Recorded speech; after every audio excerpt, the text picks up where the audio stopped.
Bom, gente, no Red Talks de hoje a gente vai falar sobre um tema muito em voga hoje, que é a crise hídrica no estado de São Paulo. Para isso eu convidei o professor Luiz Eduardo, que é um professor de biologia e tem uma carreira muito bonita como ambientalista no Vale do Paraíba. Vai comentar com vocês sobre esse tema hoje.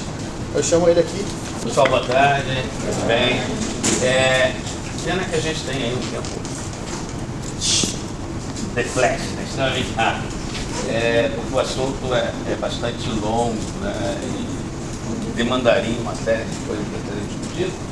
Eu tenho uma bagagem grande disso aí, vinculado ao Comitê de Bacia desde a fundação dele, né?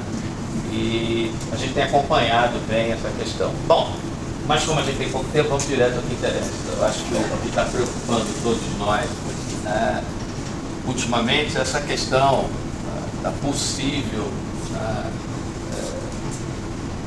transferência de água da região também para São Paulo, que é um problema que afeta a nós mais de perto, a questão da água que se estabeleceu em todo o sudeste brasileiro, mas particularmente aqui no estado de São Paulo. A coisa ficou mais complicada e aí tem uma série de causas que poderiam estar causando isso, que estão sendo discutidas. Mas o que mais parece ter a ver é a questão da não vinda dos ventos. Já ouviram falar nos rios voadores, né, que vêm da Amazônia para cá e que traz, então, mas por causa do excesso de queimadas do aquecimento global, a quantidade de água que está subindo lá é pouco. Bom, bora para a história.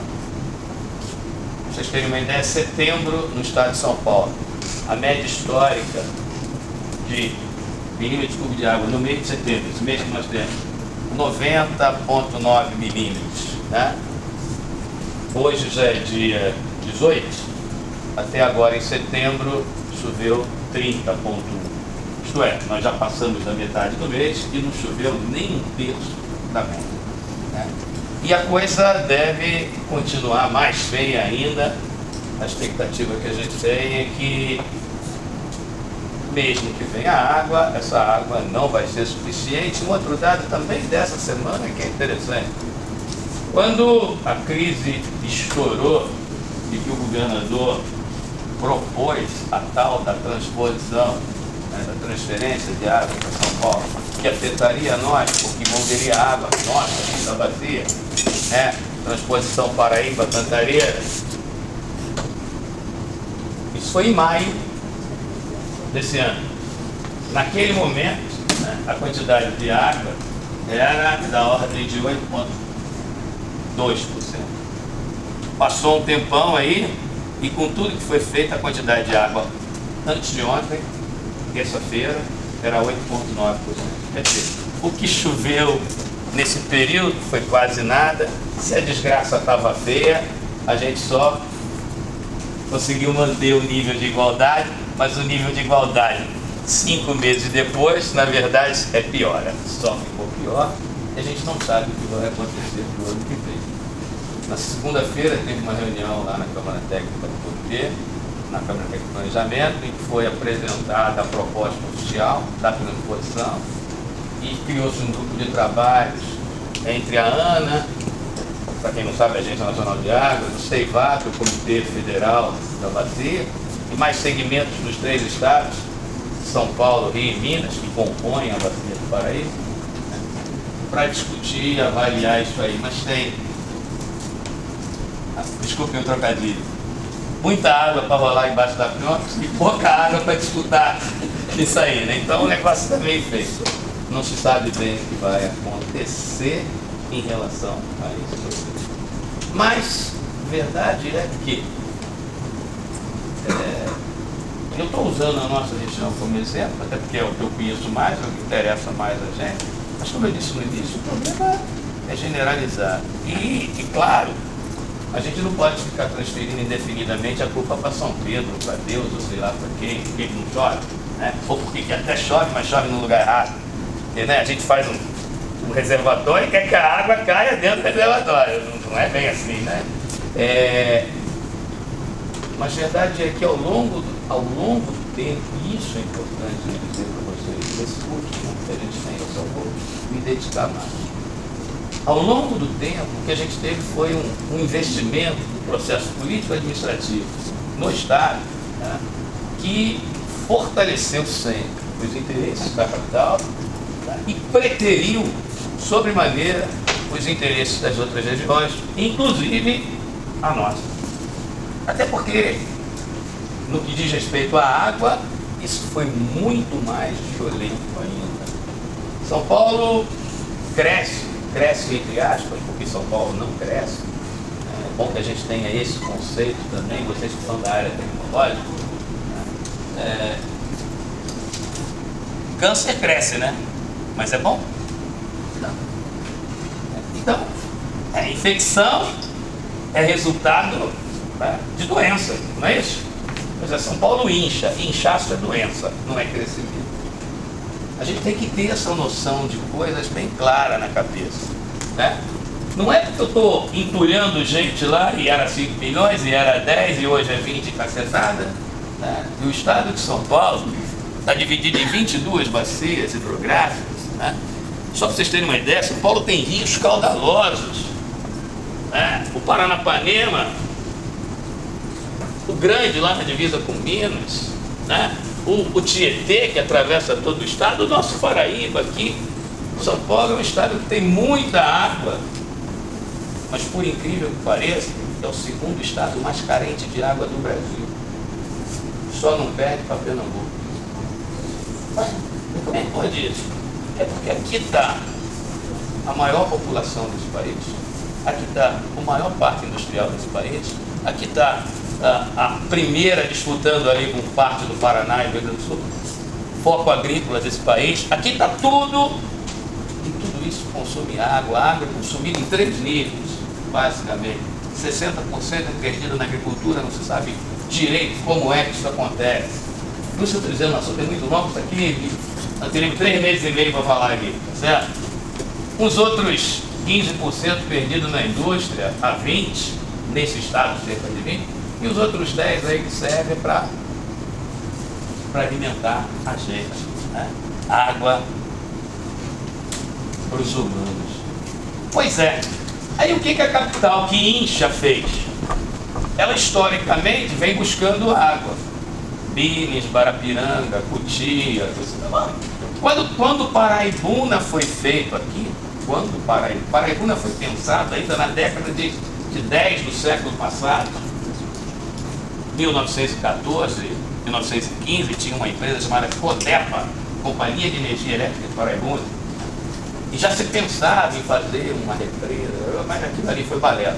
Bom, mas 60, 70, quando finalmente se resolveu fazer a represa aqui, que é bom a gente dizer, quase 70, 65% da água de toda a bacia do Paraíba está acumulada aqui, né?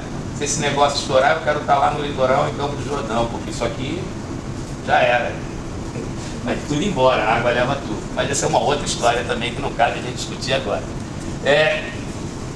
Quando isso foi pensado, já foi pensado como reserva estratégica de água para a capital. Eu vou repetir. Reserva estratégica de água para a capital. O cara que idealizou isso já pensava desse jeito. Bom, tá para ir água daqui para São Paulo só por gravidade, sem gasto de energia, certo? Isso, veja como é que é o negócio. Por quê? Porque São Paulo está inchando. São Paulo, a capital, está inchando, está inchando, está inchando. Bom, e foi esgotando as fontes lá, porque é um absurdo você ter 350 mil pessoas morando em Guarapiranga, que é um manancial que alimenta a cidade. Onde não podia ter uma pessoa, tem 350 mil fora o xixi, o cocô, o resto de cozinha que essas pessoas produzem na água que se vai beber. Pô, isso faz com que, estou dando o exemplo de Guarapiranga, mas foi o mesmo que aconteceu com a Bines, Cutia e outras mais. A Cantareira está um pouquinho mais afastada, por isso que não chegou lá ainda. E aí o que acontece? A cidade precisa crescer. Eu, ao invés de resolver os problemas da cidade, eu empurro com a barriga e vou buscar água mais longe. Só que esse mais longe chegou aqui agora. Bom, e a gente Porque todo mundo fala, olha, são 20 milhões lá em São Paulo, são 10 milhões lá no Rio. E lá no Rio a história foi feita na década de 50, não tinha outra alternativa. Eu não estaria, eu sou de lá. Eu não estaria aqui se não tivesse feito a transposição em 1953, porque não tinha água no Rio de Janeiro. Então isso é uma outra história. E o problema é que já está aí há 60, 70 anos. Né? Hoje não sairia isso, mas naquela época, o Rio era a capital federal, existiam altos interesses energéticos envolvendo o governo inglês, com Paulo da Light. Tem mil histórias aí atrás. Bom, e aí aquilo aconteceu. Mas hoje a gente mais um empurrãozinho para mandar água para São Paulo. E aí, como eu estava dizendo, fala em 20 milhões lá, 10 milhões aqui, mas esquece que no meio do caminho tem 5 milhões. Nós e todo o resto do vale. E a gente, ninguém está preocupado com isso.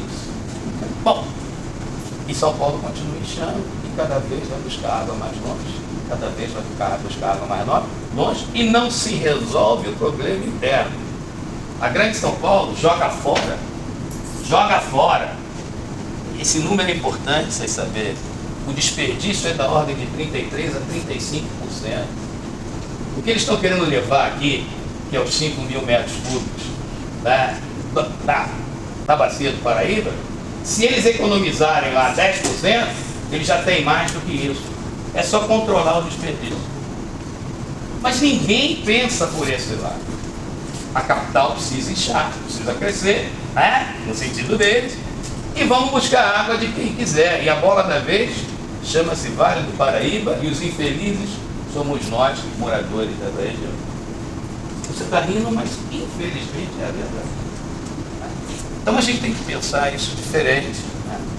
Historicamente, o que foi feito aqui na região, no estado de São Paulo, é que não se investiu em mecanismos de aproveitar a água que tem, porque o estado tem água, trabalhar a água que tem, não desperdiçar a água que tem e controlar os mananciais.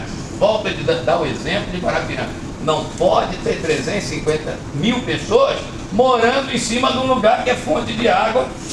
Agora eles já estão pensando em outras coisas também, essa também é dessa semana. Já estão pegando água também do Grande e parte da água de Guarapiranga mesmo, para minimizar a necessidade do Cantareira, que hoje é da ordem de 8,8 milhões, para cair esse número para 6 milhões, para dar uma aliviada na necessidade, mas não vai resolver o problema. Precisa chover, precisa. São Pedro tem a parte de culpa dele, tá certo? Precisa, e mais mesmo que chova hoje, durante 3 anos, só batendo recorde, nós não vamos encher os elevatórios. Isso é um processo que levará 4, 5 anos em condições boas. E as condições que a gente tem pela frente não são tão boas quanto a gente queria que fosse. Então a perspectiva que a gente tem é que até maio do ano que vem, depois de novembro, que é quando as chuvas parece que, novembro, dezembro, janeiro, fevereiro, em geral é quando, se São Pedro estiver bem intencionado, digamos assim, as coisas podem melhorar, elas não vão, mas podem deixar de piorar, tá certo? E aí progressivamente ao longo dos outros anos. Se não acontecer nada até novembro, maio do ano que vem vai ser uma desgraça. E a gente vai ter problemas, e esses problemas não vão ser só em São Paulo. Eles vão chegar para nós também, porque de uma forma ou de outra, nós também não queremos matar ninguém de sede. Se tiver que mandar água para lá, até por mecanismos outros, isso vai ter que acontecer. Porque o uso da água, pela legislação federal, que aliás é cópia da legislação paulista, a paulista de 91, a federal de 97, os usos da água, entre todos eles, o mais importante é o abastecimento humano. E ninguém vai deixar de dar água ao outro humano. E a gente precisa fazer alguma coisa. Mas esse alguma coisa é progressivo. Progressivo. Deixou de se investir na melhoria do que se tem de água em São Paulo há mais de 40 anos. E a cidade só inchou e a água que era tão necessária não comportou. A gente tem que ter mecanismos de minimizar isso doravante, daqui para frente, e usar essa água decentemente. Eu gostaria de falar mais, mas a gente... Beleza? Estou à disposição para qualquer perguntinha. Né? Eu só coloquei esse rapaz para a gente saber de como é distribuída a água e para a gente ter a noção de que São Paulo tem rios caudalosos, rios extremamente ricos em quantidade de água. Por que não tem água? Porque é má gestão. Mas é má gestão histórica. Não é de agora, não é de ontem. É algo que vem se acumulando nos últimos 40, 50 anos. Claro! Eu gosto do bate-bola mesmo. Você falou que você teve uma reunião, então, e tal, e o senhor participou para ver. A gente está nessa fase de colocar combustíveis e tentar descobrir um jeito de não matar ninguém de sede, né? Agora, está sendo feito também um planejamento, porque a gente sabe que São José vai sofrer daqui a 6 meses. Está sendo feito um planejamento envolvendo a região, envolvendo os cientistas da região, os ambientalistas da região, em pensar soluções para isso? Então, para isso tem o Comitê de Bacias que funciona. Essa é uma outra coisa importante de ser dita. O nosso problema, o problema da água na nossa bacia, ele hoje é da ordem de 12 a 15 bilhões de dólares. Se você tivesse esse dinheiro na mão, você resolvia tudo. O problema é que você nunca vai ter esse dinheiro na mão, e mesmo que você tenha ele na mão, o processo para fazer tudo que tem que fazer vai levar algum tempo, esse dinheiro vai acabar sendo pequeno. Ao longo do tempo ele vai diminuir. Bom, mas tudo bem, mas imaginando que você quisesse investir para resolver todos os problemas para nós aqui, 15 bilhões de dólares. Esse é o nosso problema. E qual é a nossa realidade? Nós temos por ano cerca de 8, 10, 12 milhões de reais. Nosso problema são alguns zeros. Você entendeu? Então a coisa melhorou bastante. Melhorou bastante. Porque a gente tem feito alguma coisa em termos de prevenção, em termos de educação ambiental, em termos de saneamento, em termos de, enfim, várias coisas têm sido feitas, mas em São José, ou em Jacareí, ou em Casa, não, em toda a região. Mas é muito pequeno perto da necessidade real que a gente ainda tem, mas a gente nunca teve. Em 2001 a gente teve um susto, e já aconteceu, né? A água não chegou por 3 dias, lá na foz da água do Paraíba, né? Foi bravo, mas voltou à normalidade, coisa e tal. E a gente tem esse negócio, além da má vontade política, a gente esquece, tá tudo bem, tá tudo bem. A gente só lembra do problema quando ele é perfeito, né?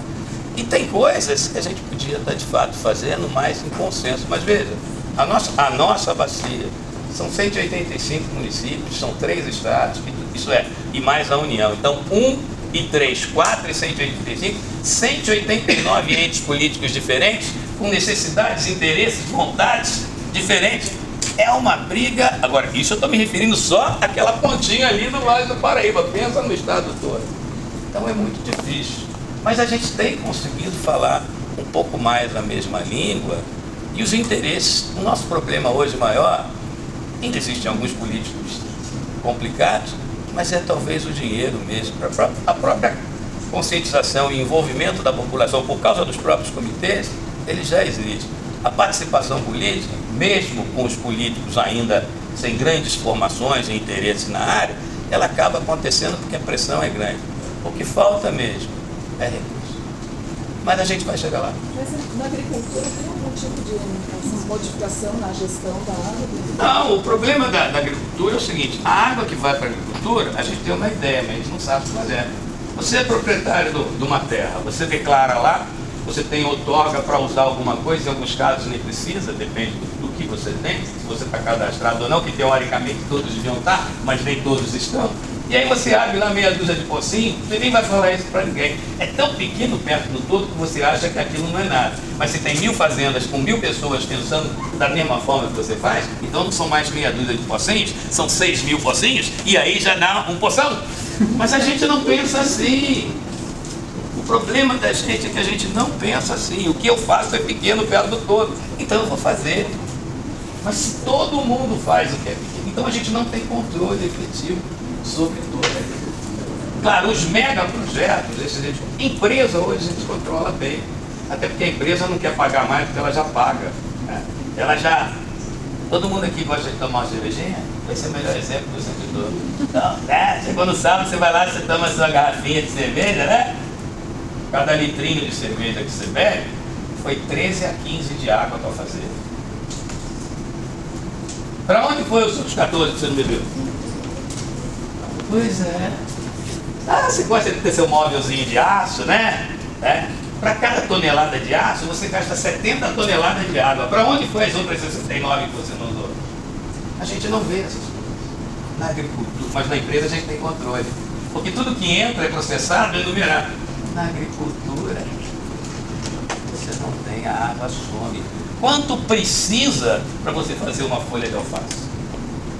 Mas precisa de água. Isso hoje está mais ou menos quantificado para algumas coisas. Né? Isso caberia uma outra discussão aqui. Então, é difícil isso. Beleza? A última pergunta? Então, você negócio da conscientização também, mas eu acho que tem uma falha também por parte do português, porque não sei se o senhor viu, não sei se foi no último fantástico que teve, eles falaram da questão da crise, mas a matéria inteira foi eles falando que a culpa era da Amazônia, do desmatamento da Amazônia. Aí não queriam contar os cores, mesmo não queriam lascar, né? O problema, não, a culpa da falta de chuva é isso. Mas a culpa do não ter água não é isso. É porque você usou mal a água que você tem. É claro que isso ao longo do tempo complica. Mas é o que eu estou dizendo. Eu mesmo falei isso. Tem gente que está culpando São Pedro, né? Mas no caso da matéria eles relacionaram isso.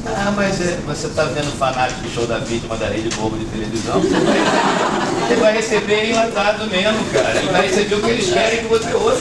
A realidade é bem outra. Infelizmente eu vou fazer o quê? Essa é a realidade do povo brasileiro. As opções é a Bandeirante, o SBT, a Rede Globo. E é isso, o cara bobolhando ali em frente à televisão. Não, mas eu sabia já. Então, essa coisa é muito complicada. Mas daqui a 20 anos eu já morri, com água ou sem água. Vocês vão estar aí. Né? Então, com água ou sem água. Trabalhem para mudar essa história. Eu faço a minha parte.